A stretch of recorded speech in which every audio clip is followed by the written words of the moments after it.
Raadiosaade Räägime asjast. Eesti asjadest nii nagu need on, räägivad Mart ja Martin Helme ning nende huvitavad saatekülalised pühapäeviti kell 11. Loe põnevate teemade kohta rohkem ka uudisteportaalist uueduudised.ee. Tere tulemast vaatama, kuulama saadet Räägime asjast. Me oleme raadioeetris Lõuna-Eestis Ring ja Ruut FM'is.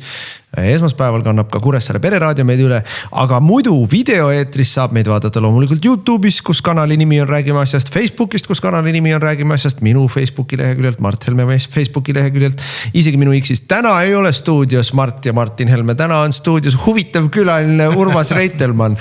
Ja tere Urmas. Tere. Ja meie saate teises pooles võtame telefonile Rain Epleri. Urmasega, nagu te võite arvata, võib-olla mitte, räägime Ungarist, sest Urmas käis seal vaatlejaks, oli valimiste eelselt paar päeva kohal, valimiste järgselt paar päeva kohal. Muljeid on palju, aga me teeme kindlasti sinna juurde ka analüüsi selle kohta, et mis juhtus ja mis veel juhtuma hakkab.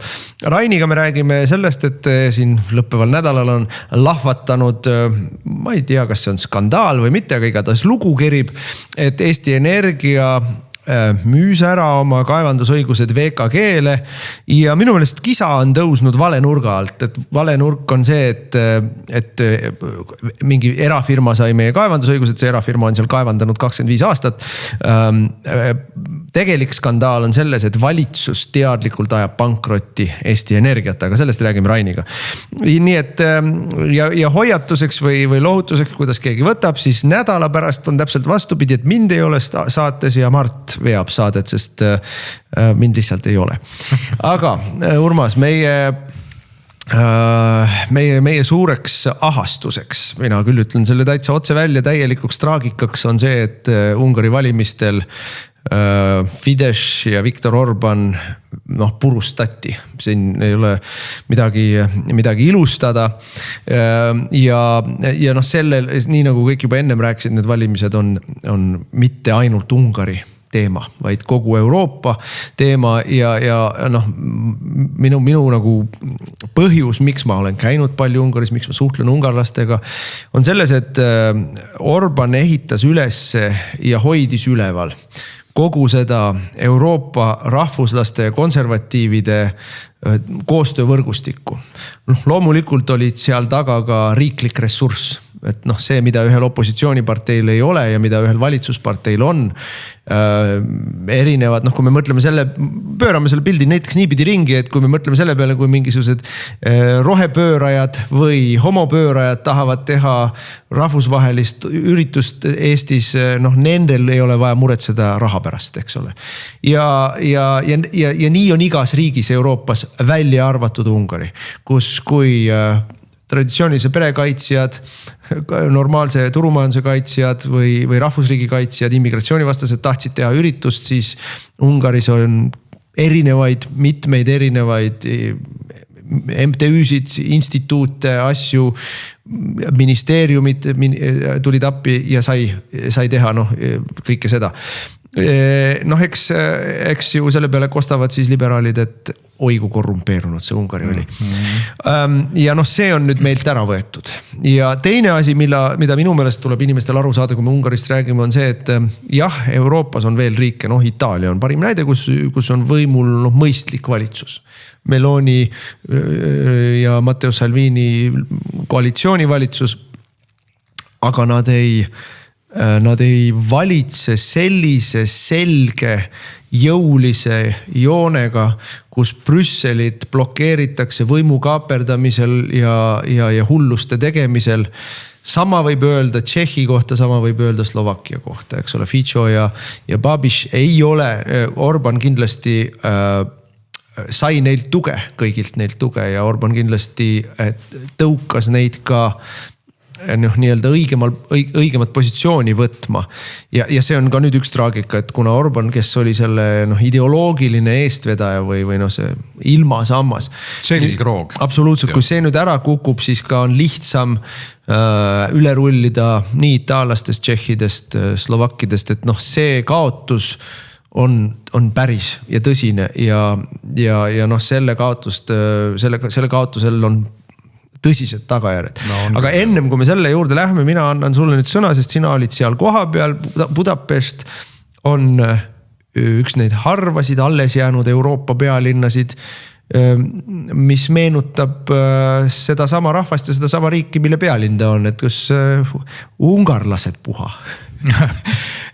On jah, ikka tänavapilt on üsna klaar ja silma paitab. Kuigi seal on ka mingid omad voltid ja boltid kihutavad ringi ja hotelliteenijaskonnas on ka värvilisi inimesi. Ei saa öelda, et Ungari oleks nüüd täielikult oma piirid kuidagi paranoiliselt kinni pannud ja öelnud, et mitte keegi siia ei tule. Ungaris on, Budapestis on muide linnaosa, mida nad kutsuvad Chinatowniks. Et kuna Orban on teinud hiinlaste ja lõunakorealastega väga palju head koostööd, siis on seal ka arvestatav Hiina ja Lõuna-Korea kogukond. Aga sa võid minna õhtul rahulikult välja, võtta isegi mõned napsid ja võid südamerahuga kindel olla, et sa jõuad elusalt ja tervelt hotelli tagasi, käekell on käe peal ja rahakott on taskus ja pea on õlgadel ja keegi ei ole seda machetega vahepeal nüsimas käinud. Et turvaline, sõbralik, erakordselt puhas, väga armas linn ja tänu just sellele, nii et minu head kolleegid ja sinugi sõbrad Belgiast ütlevad, et katsu nüüd võrrelda seda Brüsseliga. Eks? Ei. Võrdlus on Brüsseli kahjuks. Katastroofiliselt Brüsseli kahjuks. Nii et linn on ilus ja rahvas on rõõmus. Inimesed istuvad õhtuti tänavakohvikus, mitte ainult nädalavahetusel, vaid ka nädala sees. Ja kõigil on hea olla, kõigil on nägu naerul ning nagu Ungari majandusnäitajad ütlevad ka, et kui nad 2000, mis iganes aastal see oli, siis 2009 vist, kui see sotsialistide trall ära lõppes, mis 2010 olid valimised. Ja just, siis oli Ungari pankrotis, siis oli Ungari IMF-ile võlgu, elatustase oli kohutavalt langenud. Eelarve defitsiit oli 9%. Pöörane, oligi pankrotis. Häving, riik oli hävingus ja Orbanil võttis aega 6 aastat, et panna see riik liikuma õiges suunas. Ja nüüd ta on vahepeal liikunud samm-sammult ja nagu Ungari pressist võib lugeda, et inimestel on tekkinud üle jäävat raha, mis perekonna eelarvesse ei pea tingimata mahtuma. Nad on saanud jälle võimaluse käia kontserditel, käia kohvikus, spaad on välja müüdud, inimestel on seda kulutamise raha jäänud. Selle asja nimi on ostujõu kasv. Ja absoluutselt, jõukuse ja ostujõu kasv ja see kõik kajastub tänavapildis, see kajastub autopargis, see kajastub inimeste ostuharjumustes. Aga nüüd sa räägid meile sellist lugu, millest kui sa Eesti lehti loed, eriti Delfit, seal nagu maalitakse meile sellist pilti, kuidas inimesed põhimõtteliselt kraabivad tänavanurkadelt toidujäänuseid, et ellu jääda niimoodi Venezuela stiilis. Ja kuidas kogu rahvas on põhimõtteliselt kohe haaramas relvi, et kukutada diktaator Orbanit ja õhustik on selline.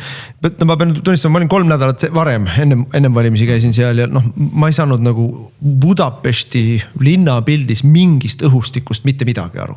Ma pean isegi ütlema lausa, et mulle jäi mulje ja ma käisin ju ka kampaaniaüritustel seal ja mulle jäi mulje, et maru leige kampaania oli võrreldes siin nii mõnegiga, kus ma ise olen ennem sees olnud, kus ikka muidugi see mulje oli petlik natukene, sest ma ei olnud üritus nii sees ja 3 nädalat oli veel minna, aga põhimõtteliselt kui nüüd keegi üritab Eestis luua sellist muljet, et seal oli selline plahvatamas, ühiskond oli lõhki plahvatamas, siis mina seda ei näinud ja ei tundnud ja see on muidugi subjektiivne, aga sina olid seal valimispäeval. Ma olin seal valimispäeval ja ma olin ka 2 päeva enne valimisi seal, mis oli siis Tissa korraldatud selline suur kampaaniaüritus, oli 30-40 Ungari suurima rokistaari ja estraaditähe ühine kontsert, mis oli korraldatud siis seal kuulsal Kangelaste väljakul. Ja sinna kogunes noorsugu. See oli tasuta kontsert, loomulikult inimesed kogunevad sinna. Ainukene poliitiline aktsioon peale seda kontserti oli see, et kontsertit lahkujad, osad poliitaktivistid siis olid tõmmanud maha kristlike demokraatide ja Fideszi kandidaatide posterid postide pealt. Muide, see on huvitav. Postid need meil seda jälle ei ole, aga seal on niimoodi, et ütleme siis kusagil nii laiad, ma ei tea, A2 võib-olla on see mõõt ja nii kõrged olid need ja lihtsalt olid pandud nende plastmass nippudega ümber elektriposte, ümber liiklusposte. Inimese kõrgusel. Inimese kõrgusel, nagu terve linn oli neid täis ja neid oli mõlema või kõigi parteide omasid, eks ole. Ja osad neist oli kehvasti asetatud või pandud, need olid natuke viltu vajunud või põlvekõrgusele vajunud, aga põhimõtteliselt, et ma kujutan ette, et kui keegi selle nii-öelda kaasa rebis või katki tegi, neid oli sealt 10 000 neid postereid igal tänaval, kõikide postide küljes erinevaid parteisid. Et tead, meil ka soditakse plakateid. No ja see ei olegi mingi näitaja, sellepärast, et eufoorias mingid noored kusagilt kambaga lähevad, ikka keegi midagi teeb. Loll leidub igas kambas. Aga nüüd me tuleme siis valimiste juurde. Fidesz ise ootas või eeldas, et nende valimiste võitjaks siiski on nemad. Nad olid väga hästi kursis, et kui meil siin tagantjärgi tehakse mingist pseudoanalüüse, et ei rahvas oli Orbanist väsinud ja ei ta ei rääkinud piisavalt sel teemal õigesti või ta rääkis valesti sel teisel teemal. See kõik oli neile teada. See oli kõik neil arvutuses sees. Nad isegi teadsid seda, et valimisaktiivsus võib tulla suhteliselt kõrge. See oli neil kõik teada ja arvutuses sees ja sellest hoolimata nad olid kindlad, et nad võidavad. Ja näe võitnud. Ja näe võitnud ja sinule tehti seal ju nii-öelda professionaalne koolitus, kuidas valimised käivad, kuidas hääli loetakse, kuidas vaadelda. Räägin pisut sellest ka. Ja me saime ülevaate siis Ungari politoloogidelt, kes rääkisid valimissüsteemist, kontrollimehhanismidest. Valimiste juures on kõikides valimisjaoskondades alati kõikide parteide esindajad. Ja väga raske on valimisjaoskonnas siis selle 4 seina vahel, kus inimesed asetavad oma sedelid urnidesse, seal valskust teha, kuigi kunagi ei saa välistada. Kõik gallupid näitasid tegelikult Fideszi kaotust linnades. Seda oli teada, sest noored Fideszit enamasti ei toeta. Küll aga suurt ülekaalu maapiirkondadest, mul on silme ees üks gallupi kaart, mis oli siis Ungari kaardikujuline. Linnad olid seal kõik siniseks värvitud, aga kogu Ungari territoorium valdavalt oli oranži värvi. Ja räägiti väga pinevast seisust, kes keda, aga sellist 2/3 võrra saadud ülekaalu Tissa kasuks ei ennustanud mitte keegi ja see on nüüd katastroof. Isegi kui Tissa oleks võitnud, siis 2/3 on nüüd selline ülekaal, mis tagab konstitutsiooni muutmise. Valimissüsteemi muutmise ja see tagab ka järgmise presidendi nimetamise. Selleks on ka vaja parlamendis 2/3 hääli. Ja see on ohtlik, see on tõsiselt ohtlik, aga mis puudutab nüüd ütleme valimiseelset õhtut, siis nagu sa ütled, mitte midagi. Ma jalutasin õhtul Budapesti kesklinnas, mitte mingisugust märki valimistest, mitte mingit ärevust õhus, et mis homme saama hakkab, mitte kõige vähematki. Ja muide ka valimispäeval sõitsin ma Fideszi või valimisööl tegelikult. Fideszi siis valimispeolt sõitsin ma hotelli läbi Budapesti kesklinna, sõitvid aega umbes 12-15 minutit. Täiesti tavaline liiklus, ainukene, mida ma kuulsin nii-öelda siis võitja poole pealt, olid mõned autosignaalid. Rohkem mitte midagi ja alles järgmisel hommikul ma nägin, et võitjad olid kogunenud siis Buda poolele, teisele poole parlamendi hooneteks. See oli esmaspäev?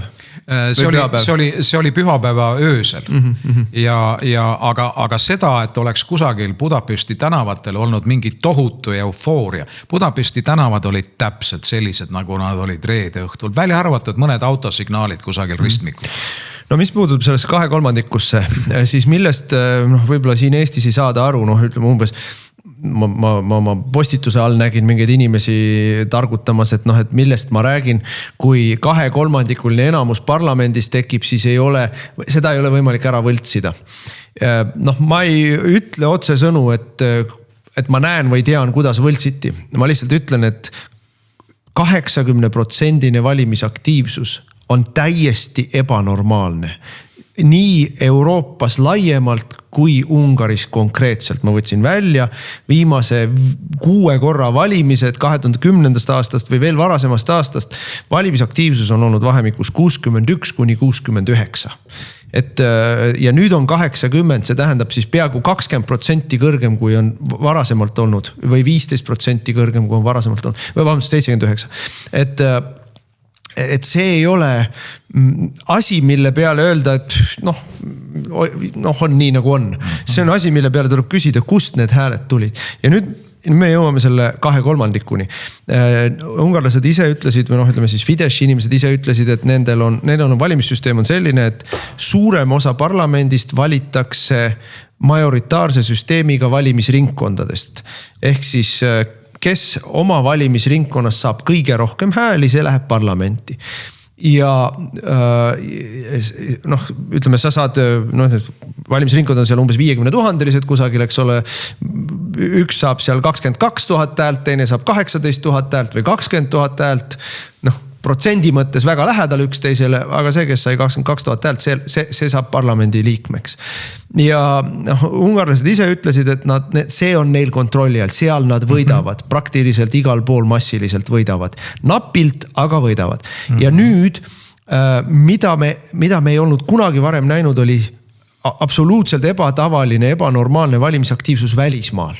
Välismaal elavad ehk ilma aadressita ungarlased, nagu öeldakse.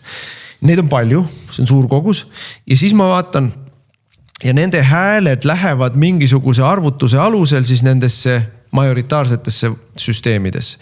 Ja seal majoritaarsesse süsteemisse igasse sellesse üksikusse valimisringkonda siis need välismaalt tulnud hääled loetakse juurde.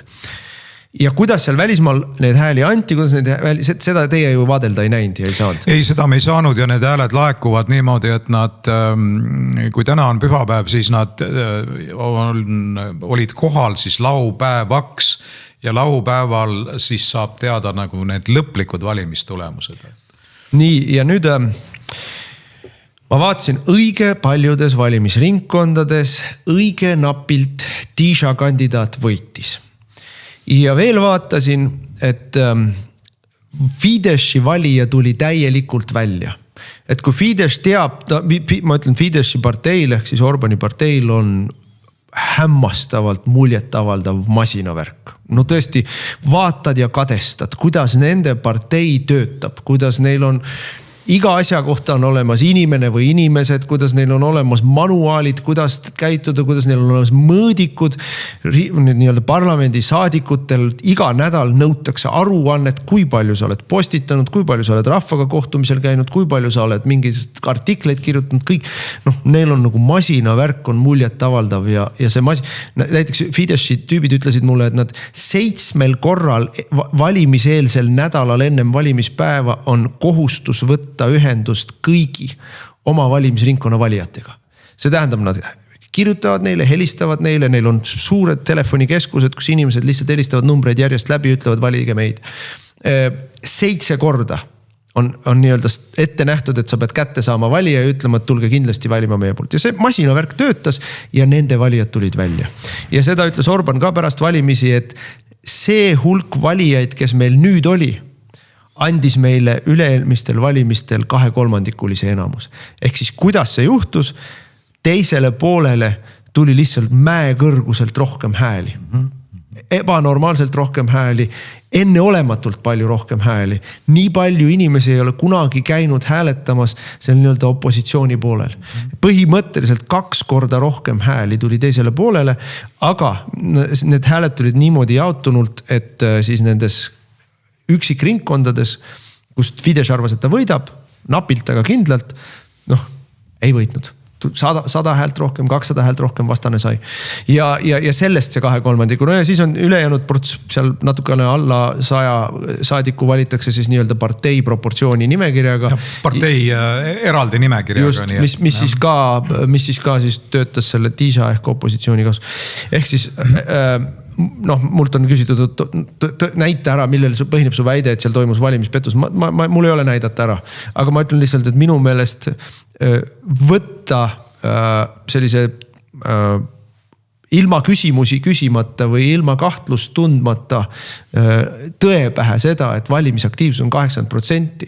Ja nii nagu meil Eestis e-valimistega kõik uued valijad andsid oma hääle millegi pärast Reformierakonnale. Ehk seal ka siis kõik uued valijad, kes kunagi valimas ei ole käinud, andsid oma hääle Tisale. Tegelikult peaks nagu rohkem tundma huvi, et mismoodi see nüüd juhtus. Ja nüüd me jõuame selleni, mismoodi see tegelikult juhtus. Et sa ka rääkisid nendega koha peal. See õhustik, mida loodi, see oli pöörane tegelikult. No see oli tõsine psühholoogiline operatsioon, mis algas tegelikult juba aastaid tagasi. Ja need samad, see Peeter Madjar näiteks, ta on Europarlamendi liige, sisuliselt ta ei osale Europarlamendi töös, ehk siis ta ei osalenud mitte ühelgi kriitilisel hääletusel, mis Ungari laia massi, laia publikut võiks ärritada. Tema osalusprotsent Europarlamendi töös oli 1,85, kui Europarlamendi keskmine saadik osaleb kuskil seal 80+% hääletustes ja täielik luuser.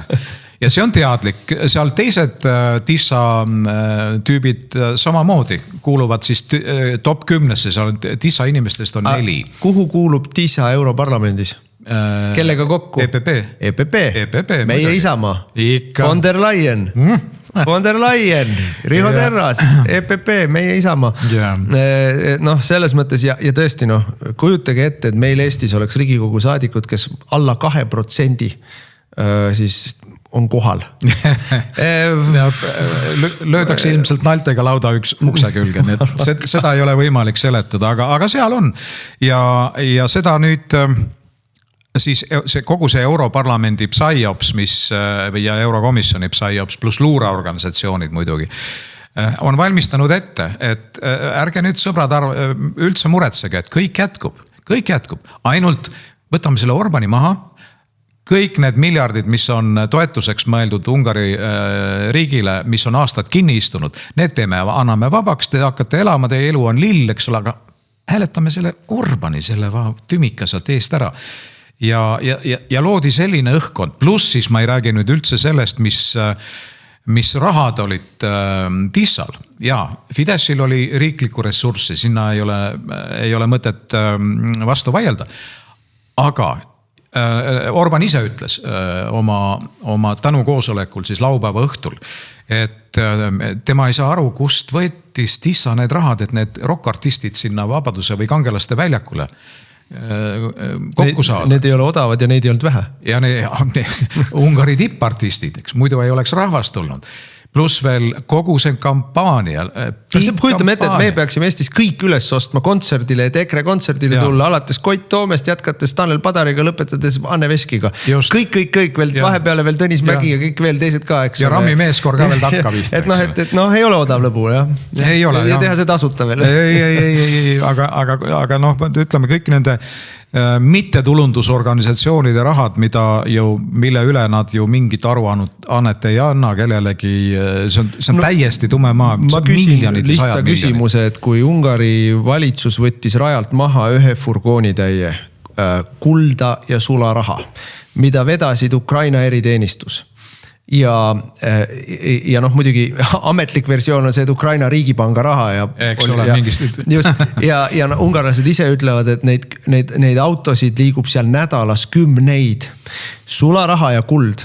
Tähendab, kui palju on võimalik sul üles osta ükskõik keda, ükskõik mida.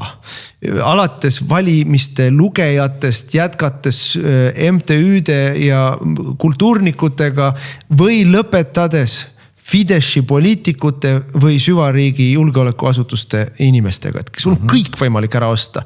Selles mõttes, et kui sul liigub ühes vännis, ühes kaubikus 90 miljonit sularaha, eurod, dollarid, kullakangid.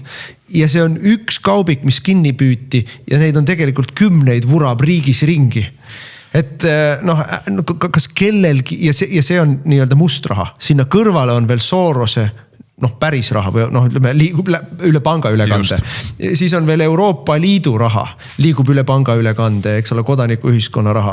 Siis on mingisugused Ungari enda oligarhid, kes ka, siiski Tiisal oli neid ka ju. Oli.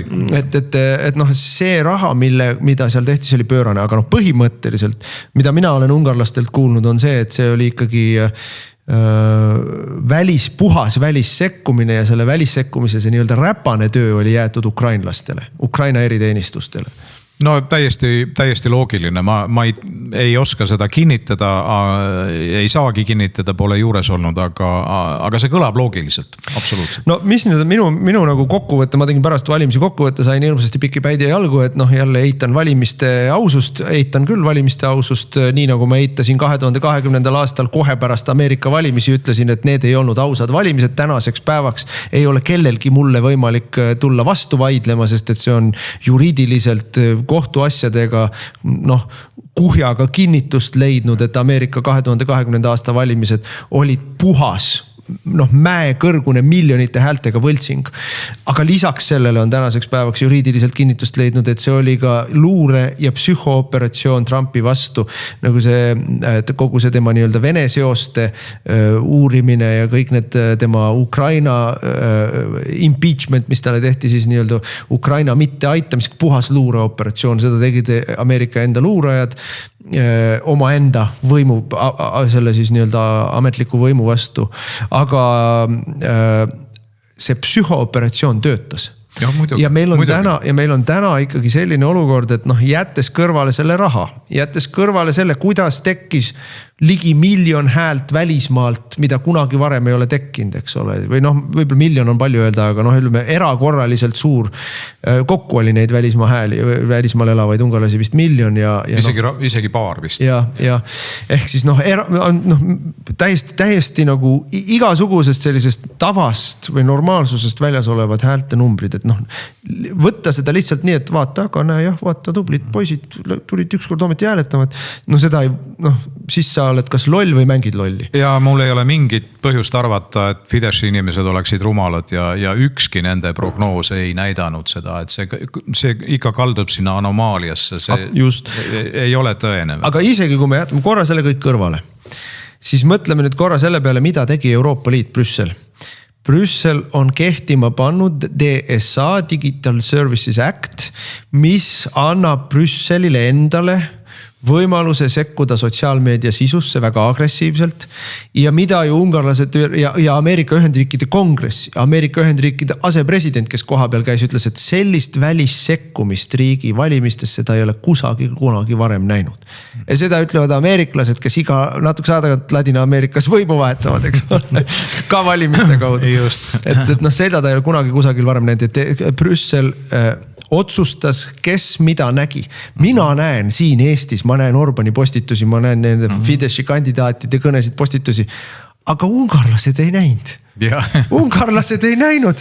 Ja mis oli naljakas, oli see sama siis selle Peter Madjari postitusi nägi kordades rohkem inimesi, kui Ungaris üldse inimesi elab. Ja niimoodi kogu aeg, iga päev. 10-15 miljonit inimest vaatab kogu aeg Peeter Madjarit ja peaminister Orbanit vaatab 200 000. See ja me kõik ja Euroopa Liit isegi ei varja, et loomulikult libauudiste vastane võitlus peabki olema. Ja siis nad tegid Brüsselis veel eraldi, mida nad nüüd on katsetanud nii Slovakkias kui ka Moldovas ja nüüd siis Ungaris on Rapid Reaction Force, eks ole, libauudiste vastane, välissekkumisvastane Rapid Reaction Force, mis siis tegeleb täpselt sama asjaga. Ja nüüd see, mida Stratcom seal tegi, mina ei tea, kelle Stratcom, see oli Brüssel või Ukraina või mingi muu Stratcom, oli põhimõtteliselt läbi selle sotsiaalmeedia manipulatsioonide, läbi kohapealse ka peavoolumeedia manipulatsioonide, tekitas ühiskonnas sellise kontsentreeritud ajahetkeks, kontsentreeritud hüsteerilise õhustiku või mõtte. Ja siis, kui nii-öelda Pavlovi refleksiga see õigel hetkel pandi punane tuli põlema, siis see nii-öelda digitaliseeritult loomakarjaks muutunud inimesed panid kõik ühes suunas jooksma. Ja hääletasid enda riigi ülevõtmise poolt välisjõudude kasuks. Ja meid on siin kõlanud süüdistused, et Orbani kasutuses otsealluvuses oli riigimeedia, tõesti oli. Aga ma tahaksin siin ümber lükata selle, Ungaris on erakordselt edukas, väga hea business plaaniga erameedia, mis on valdavalt peaaegu 100% Fideszi ja Orbani vastane. Ja väga mõjukas on Ungaris siis meie sisuliselt avaliku sõna nõukogu. Ja avaliku sõna nõukogu, kõik need kaebused, kõik on olnud nii-öelda siis opositsiooni toetuseks. Mitte ükski kaebus ei ole olnud riigimeedia toetuseks. Ja siis kõnepinda või sellist publicity't on TISA saanud ikka tohutult ja väga võimsalt. Nii et öelda siin, et keegi kedagi represseerib, keegi kedagi ei, see on täielik jamps ja väljamõeldis. Nii et muide siin kohe peale valimisi siis Madjar läks Riigitelevisiooni stuudiosse, hakkas need seal sõimama ja süüdistama ja siis seal loeti ette see kuupäev kutsusime teid sellesse saatesse, see kuupäev sellesse saatesse, mitu lehekülge selle peale tõusis Madjar püsti ja lahkust. Aga muide, mis Madjar veel on teinud? Madjar teatas pärast valimisi, et riigimeedia saadetakse laiali. Ja uudised saadetakse laiali. Saadetakse laiali, et paneme nüüd siia kõrvale meie liberaalide hüsteeritsemise teemal, EKRE tahab ERR-i laiali saata. Et kas äkki viskute nüüd Ungari ERR-i kaitseks? Ei visku. Madjar muidugi on odioosne tüüp tähendab selles mõttes, et kui me arvame, et ükskõik milline poliitik, ükskõik millises riigis saaks tegutseda ilma, et ta on süvariigi tugeva kaitse all, kuid see ei oleks võimalik ilma selle süvariigi tugeva kaitseta, kui sul on selline isiklik elu olnud, nagu tal on. Et naise peksja ta vägistamises on teda süüdistatud. Teda on süüdistatud selles, et ta tappis kutsika ära mikrolaine ahju pannes oma pere nähes. Oma laste nähes. Et ta on võigas tegelane, võigas tegelane, sotsiopaat. Täielik ja ei ole juures olnud ja ei ole Ungari kollast pressi lugenud, aga kui ta lahutas oma abielu Judith Vargast, kes oli justiitsminister, ta oli ise ka minister, siis nende perekonna elu läks see tuli kohtus välja. Läks kuni selleni välja, et kui laste ema tahtis lastega ära minna oma koju, siis Madjar ei lubanud, laste ema turvamehed sekkusid, siis vastukaaluks olid Madjari turvamehed, siis need omavahel kaklesid. Täielik hullumaja, absoluutne hullumaja, nii et narkosüüdistused, mis iganes. Ja kusjuures narkosüüdistused ei lükanud tagasigi. Ei. Ta ei hakanud üldse vaidlemagi, et võisin teha asju, mida ma ei mäleta. Aga muidugi teadjamad inimesed ütlevad, et tänu sellele, et ta oli Judith Varga abikaasa, siis tavaline tühisus, nagu teda hinnatakse, ei oleks mitte kunagi tõusnud Fideszis nii kõrgele positsioonile ja nii siseringi liikmeks. Mis mina olen ka Eestis jälle kuulnud, et kuulge, mis te nüüd pahandate, et Ungaris ju jätkub konservatiivne liin, vaadake, EPP, ta oli ju kunagi ise ka Fideszis, ta oli kunagi Orbani liitlane. Mis mõttes EPP on konservatiivne? Esiteks ma ka küsiks, et kust otsast on EPP konservatiivne, teiseks ma ütleksin selle kohta, et saad aru, et väita seda, et noh, Madjar on sellepärast noh, samasugust poliitikat hakkab ajama nagu Orban, et ta kunagi töötas kaasa. Mul on umbes sama tark jutt, kui et näed, et Jaak Madisson oli ka kunagi EKRE-s ja oli Martin Helmega kunagi lähedane võitluskaaslane, et nüüd kui ta keskerakondlasena või ma ei tea, peaks ministriks saama, et siis sama hea kui EKRE. See on noh, totter jutt lihtsalt, et ta on poolt vahetanud. Just. Ja ta on vihane vaenlane Orbanile. Noh, ma kodukamara asju ei hakka lahkama siin. aga noh, kas keegi võtab tõsiselt sellist väidet, noh, või kui me selle paralleeli endal peas nagu arusaadavaks teeme, et noh, et ta on sama hea kui Orban või ta on sama hea kui EKRE, no ei ole, noh. Ja tal ei oleks olnud aega, ta lahkus ju Fideszist 2024 ja 2026 võitis ta juba valimised. Noh, ta on täielik väliskäpik. Ta on välis, noh, tähendab see, mis Ungaris toimus, noh, see ongi see traagika. Ungaril oli iseseisev valitsus, suveräänne iseseisev valitsus, kes seisis ungarlaste eest. Kogu see jura-vene sõprusest on absoluutne libauudis. Ja mõtleme sellele libauudisele veel selles kontekstis, et nii nagu Isamaa tümitas meid ennem kohalike valimisi, et vaadake, EKRE läheb pärast valimisi Tallinnas Keskerakonnaga koalitsiooni ja lõpetab ära eestikeelsele haridusele ülemineku, neid Kremli käsilasi küll ei tohi toetada. Samamoodi tümitati, eks, samasugune see EPP juraga tümitati jutuga Orbanit, et ta on putinist ja mis kõik veel. Ja nüüd, kui valimised läbi on, ja põhjus oli selles, et ta ütles, et meil ei ole teist kohta, kust osta gaasi ja naftat. Meil ainult üks toru on, meil sadamaid ei ole, meil teist kohta ei ole, kust gaasi ja naftat osta. Me peame võtma seda Vene naftat, midagi teha ei ole, peame nendega läbi saama. Valimised läbi ja teatab meile Tisha ja teatab meile Peter Madjar, et ei muidugi Vene naftat jätkame ostmist. Ei no kust vajalt siis, eks? Et kust aga tema ei ole putinist. Ma tahan sulle öelda seda, et tsiteerida Orbanit selles Vene sõbralikkuse narratiivis.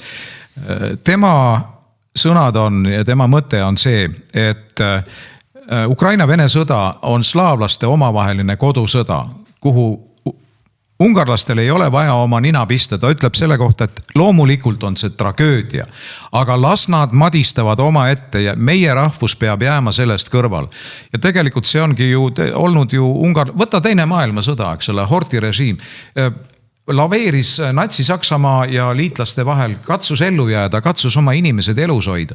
Ja seda on teinud ju nüüd kukkunud Ungari valitsus samamoodi. Ja noh, mina ütlen, et Vene süüdistus on selline genereeriline süüdistus, noh, et kui sul midagi öelda ei ole, siis sa virutad otsa. Vanasti oli, et sa oled nats või sa oled rassist.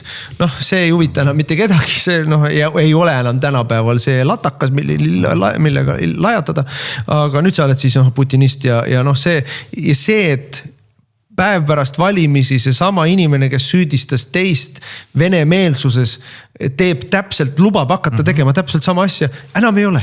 Just. Enam seda süüdistust ei ole, sest et ta on oma vajalikkuse praeguseks ammendanud. Töö on tehtud. Ursula von der Leyen helistas 17 minutit peale seda, kui Orban oli tunnistanud valimiskaotust, helistas Madjarile.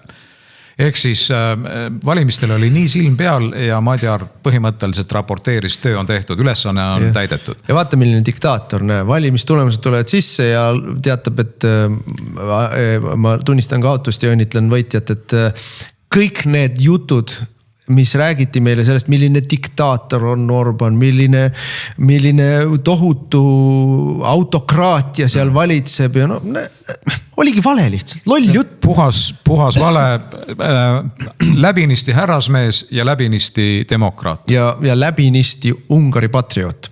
Ja me oleme kaotanud väga kõva tegija patriootide rivis ja me oleme kaotanud, ta ei ole poliitikast väljas, aga me oleme riigina kaotanud selle kõige kõvema tugipunkti rahvuslastele, kes Euroopa Liidu siis sealt tuleb diktatuur, sealt vajub meile peale totalitaarne valitsemine, et noh, ta oli väga suur takistus või teetõkke sellel.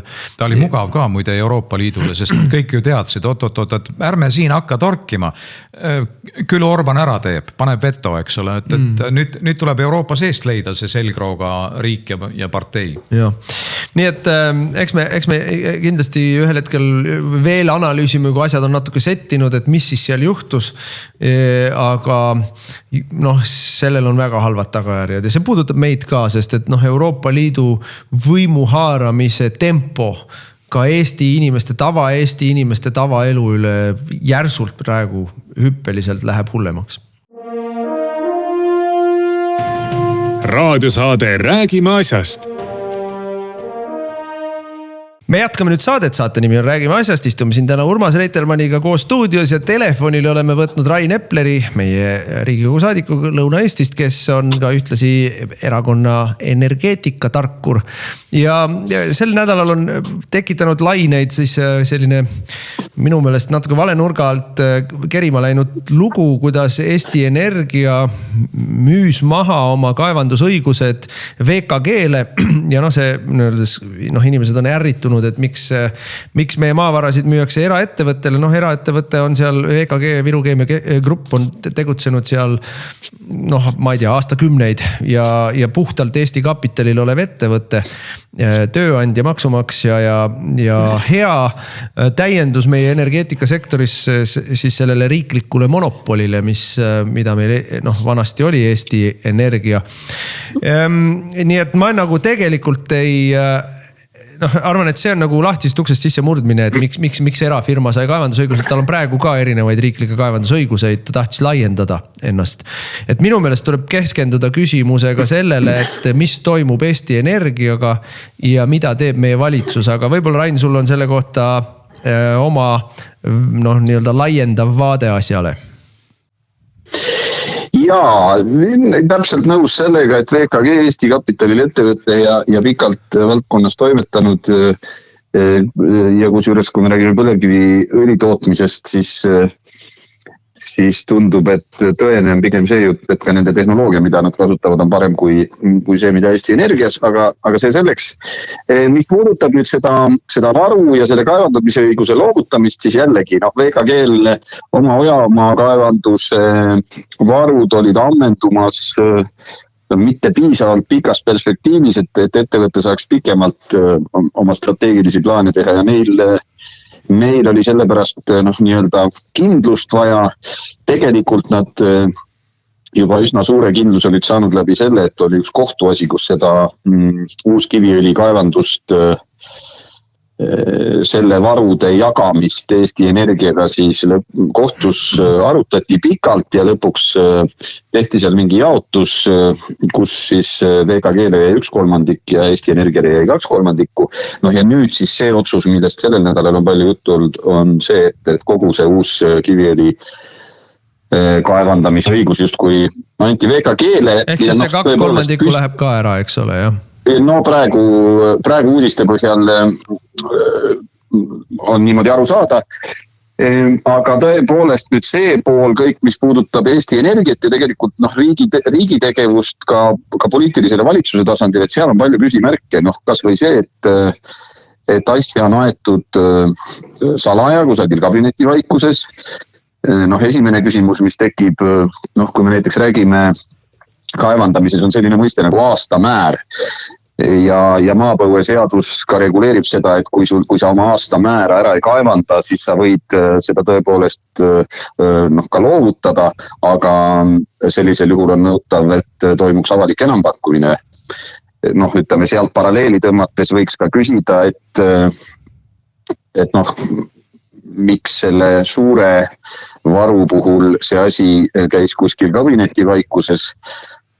Teine ja mõnes mõttes ma ütleks veel hullem asi, kus ma olen juba alustanud sellega, et teha sinna ka korralik juriidiline analüüs ja ma ei pea silmas, et alustanud selles mõttes, et ise hakkan hobijuristina analüüsi tegema, aga siin tuleb konsulteerida juristidega, et Narva kaevanduse sulgemisest räägib Eesti Energia ja tegelikult meie maapõueseadus ütleb väga selgelt, et kui sa kaevanduse sulged niimoodi, et varu ei ole ammendatud ja Narva puhul ei ole varu ammendatud, aga näiteks ka kruusakarjääri puhul, kui varu ei ole ammendatud ja sa kaevandamise lõpetad, siis kaevandus tuleb säilitada sellisena, et ta oleks, ütleme, ilma suurte kuludeta oleks võimalik kaevandamist jätkata. Nüüd Narva puhul, kui lasta kaevandus vett täis, mida nad plaanivad, eks ole? Mida nad plaanivad? Nad plaanivadki sulgeda ja siis ta täitub iseenesest siis veega. Nii et tegelikult ütleme, kui Narvas ka kaevandamine peatatakse, siis seaduse nagu selline esmahinnang mul ütleb, et seaduse järgi peaks veepumpamist jätkama, et see varu säiliks sellisena, et saab kaevandamist jätkata. Meil toimus kolmapäeval ka korruptsioonivastase erikomisjoni istung, kus olid Eesti Energia ja ka ministeeriumi esindajad kohal. Seal räägiti väga vastuolulist juttu, palju asju jäeti rääkimata, aga näiteks Narva karjääri osas ühel hetkel koosolekul räägiti, et ta majanduslikult kõige otstarbekam on sealt kaevandada. Aga hiljem ikkagi räägiti siis, et kui ma täpsustasin küsimust, et miks me sulgeme majanduslikult kõige otstarbekama, siis seletati, et ei ole otstarbekas, aga jällegi ei pea olema suur kaevandamisekspert. Narva on avamaa kaevandus ja see on alati palju lihtsam ja soodsam ja kõige odavam, kui minna maa alla. Ja kui nüüd meil Lauri Karp rääkis sellest, et kui Narvas on probleemiks see, et see nii-öelda kaevandatav maht on seal 2,3 miljonit tonni äkki oli, et kui seda tahta suurendada, tuleb teha tohutuid investeeringuid. Mulle tundus, et ka see oli selline mitte isegi demagoogia, vaid puhas vale, sest et kui sa avakaevandusest tahad rohkem kaevandada, siis piltlikult öeldes tuleb rohkem koppasid sinna saata. Et see almakaevanduse laiendamine selgelt on nagu suuremate investeeringutega seotud. Aga see kõik viib ühte kohta välja, vaata. See kõik viib ühte kohta välja. See viib välja sinna, et meil on Eesti Energia, eks ole, on 100% riigile kuuluv. Ma siia juurde lisan, et riigile kuuluv tähendab seda, et rahva oma. Ja juhitakse seda rahandusministeeriumist, rahandusminister ainuisikuliselt on nii-öelda 100% omaniku esindaja ehk nagu 100% aktsionär. Teeb aasta koosoleku niimoodi, et istub ise enda laua taha maha ja võtab otsuse vastu ja paberil ja otsus on tehtud. Ja annab omaniku suuniseid ja võtab ja kutsub tagasi nõukogusid ja juhatusi ja kõike mida. Et see on otseselt, kõige otsesemalt poliitilisele juhtimisele, poliitilistele valikutele, otsustele allutatud suur ettevõte. Eesti kõige suurem ettevõte praktiliselt. Nüüd ma vaatan seda, mida tehakse nende otsustega. Ja need otsused on ju kõik töötavad selles suunas, et Eesti Energiat pankrotti ajada. Ja nad töötavad paralleelselt selles suunas, et muuta keerulisemaks ja kallimaks, see on seesama mehhanism, et pankrotti ajada, põlevkivi elektri tootmist. Meil oli Riigikogu puldis oli täna jälle, kolmapäeval oli jälle siis Michal, kellelt me küsisime nende asjade kohta ja Michal hakkab mulle seal seletama sükest, ütleme, banaalset või sükest labast turumajanduse loogikat, et kui sul on tootmispuudujääk, siis hind hakkabki kasvama ja ta küll rääkis meile nafta hinnast see, et miks meil kütuse hinnad on kõrged, valitsus ei saa midagi teha. Aga tootmispuudujääki elektri osas tekitab meile valitsus läbi oma otsuste, nii nende kaevanduste sulgemiste, kaevanduste müümistega, Eesti Energia energiaplokkide mahakandmisega, remontimata jätmisega, kõige sellega. Plus siis tekitab ta Eesti Energiale pankrotiseisu sellega, et ta kõigepealt Eesti Energia teeb roheinvesteeringud, mingisugused tuulikupargid kuskile. Ja siis mõnel pool erastab alla selle loomishinna, mõnel pool ostab kokku üleval pool või rohkem maksab selle eest, kui selle majanduslik tasuvus kunagi on. Et need on sellised otsused, mille eest minu meelest äriseadustik võimaldab inimesi vangi panna. Just, ja selleni ma tegelikult tahtsingi jõuda, et see juriidiline analüüs tuleb siin erinevatele aspektidele selles loos teha ja võib-olla see räägibki kuriteoteatega, ja selgelt on näha, et mulle tundub, et nii palju hoidu Reformierakonna tagatoas on, et nad saavad aru, et tõenäosus on suur, et nad ei pruugi peale valimisi enam valitsuses olla. Aga kuna nad on põlevkivi vaenulik erakond selgelt ja Eesti 200 samamoodi, siis mulle tundub, et nad püüavad nüüd kiiresti lõhkuda veel nii palju, kui nad saavad igaks juhuks, et kui ka võim vahetub, et siis oleks juba tõesti väga raske ja kallis seda kompleksi uuesti käima saada, nii et ta kasulik on, nii et see paistab siin välja ja ma ütlen, et kogu see jutt, mis on viimasel nädalal mitmel korral Riigikogus erinevad Reformierakonna ministrid rääkisid sisuliselt sellest, et kuidas nemad ei juhigi midagi. Kõik toimub iseenesest ja valitsusest sõltumata. Ja nüüd ka selle sama Eesti Energia puhul ju püütakse rääkida juttu, et tegemist on ettevõttega ja valitsus ettevõtteid ei juhi, ettevõtted juhivad ettevõtete juhtkonnad. Kui ma seda Lauri Karpi kuulasin korruptsioonivastase erikomisjoni istungil, siis selgelt ei ole tegemist inimesega, kes on tippjuht, vaid ikkagi ütleme valitsuse kuuleka ametnikuga, kes räägib seda, mis on öeldud, et tuleb rääkida ja teeb seda, mis on öeldud, et tuleb teha. Nii et niimoodi seda meie ütleme väga strateegilise maavara enda kasutamist ja lisaks ka siis Eesti Energiat kui suurt ettevõtet järjest nõrgestatakse. Rain, ma küsin vahele, et kui nüüd uskuda Eesti ajakirjandust, mida enamasti ei saa uskuda, aga seal on kõlanud väide, et Eesti Energia osad juhtkonna liikmed ei olnud kogu tehingust üldse mitte kuulnudki. Et kuidas see sinu arvates sellesse konteksti sobitub? Sobitub hästi ja see oli selle korruptsioonivastase erikomisjoni istungi lõpuosas, kui nõukogu esimees proua Mere hakkas rääkima sellest, et Keskkonnaametilt on vaja veel saada luba, mille peale Lauri Karp ütles, et see luba saadi novembris. Et see näitas, et see nõukogu informeerituse tase sellest, mida toimetatakse, ei ole piisav olnud ja teisipidi, kui seal koosolekul Reformierakonna esindaja püüdis väita, et tõepoolest minister on kohtunud erinevate selle teemaga seotud osapooltega, aga ei ole rääkinud üldse sõnagi põlevkivist. Siis võttes lahti selle kohtumiste registri ministri oma, siis seal on näha ilusti kuupäevade kaupa ja teemade kaupa ja teema on kohtumisel selgelt olnudki, et põlevkivi kasutamine ja varud või ma ei ütlesin täpselt tsitaati, nii et väga õige küsimus.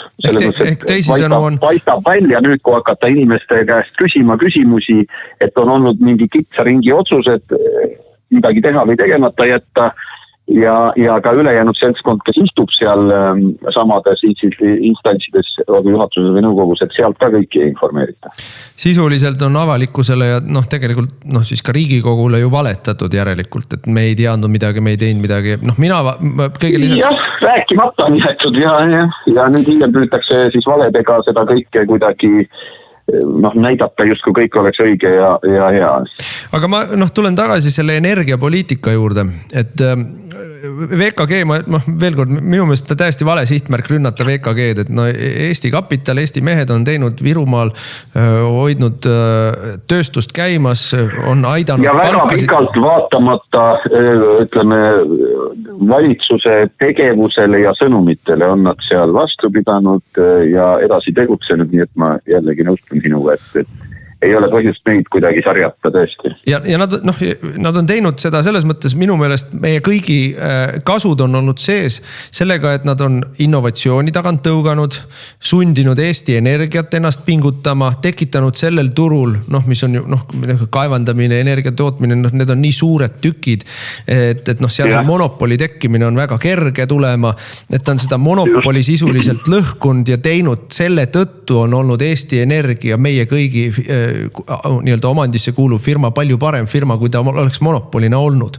Ehk see on praktiliselt mõõtmatu kasu, mida me ei saa hinnata, et ainuüksi selle tõttu, et meil on kõrval olnud konkureeriv ettevõte, on Eesti Energia meid kõiki ülejäänusid paremini teeninud.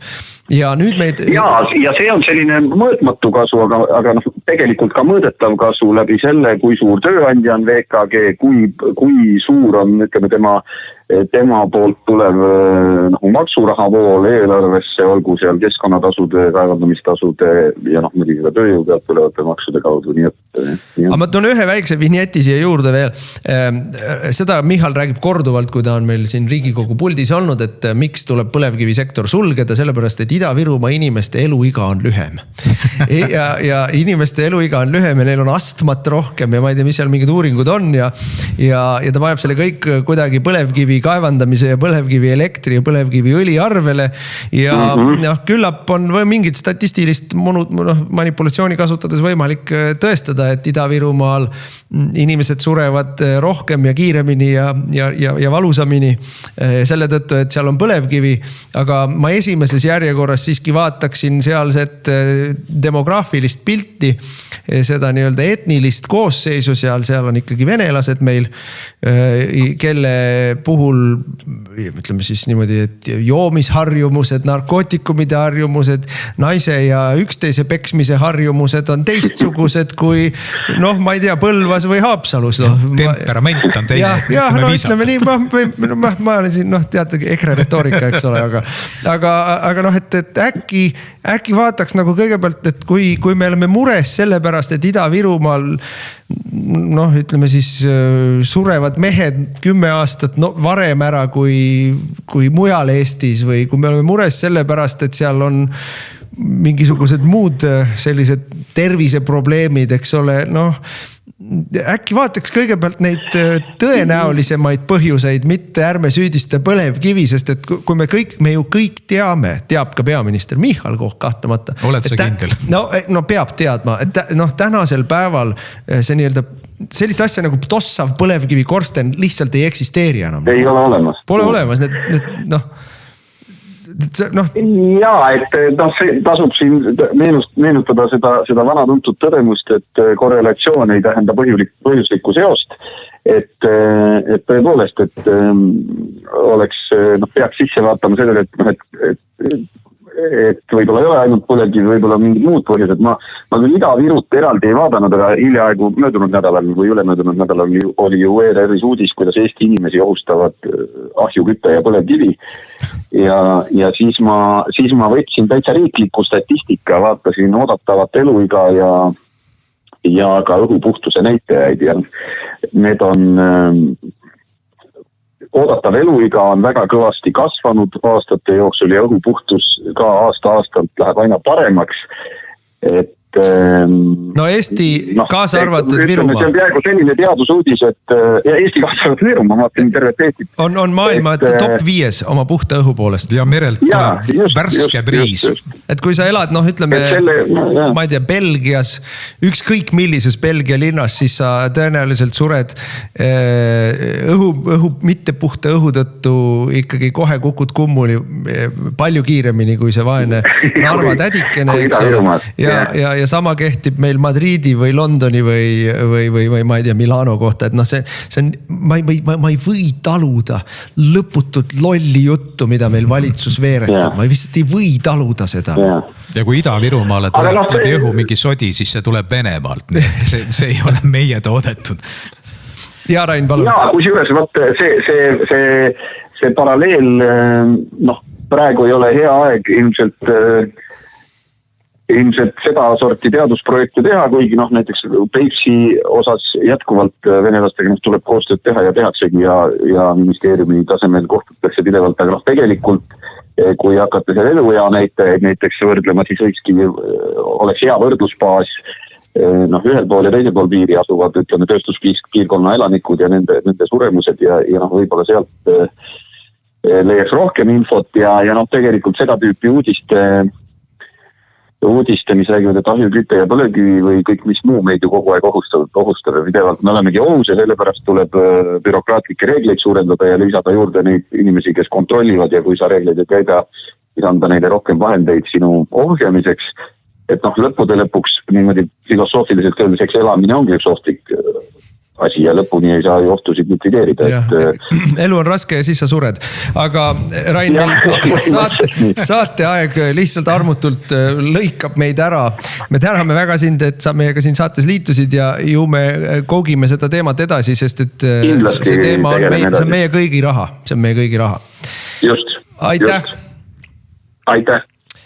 Ja saateaeg tõesti ongi armutult otsa saanud, täname kõiki vaatamast, vaadake meid ikka jälle järgmisel pühapäeval ja siis on stuudios Mart, kellel on omad huvitavad külalised. Te kuulasite raadiosaadet Räägime asjast. Saate eest tasus Eesti Konservatiivne Rahvaerakond. Järelkuulamine internetist uueduudised.ee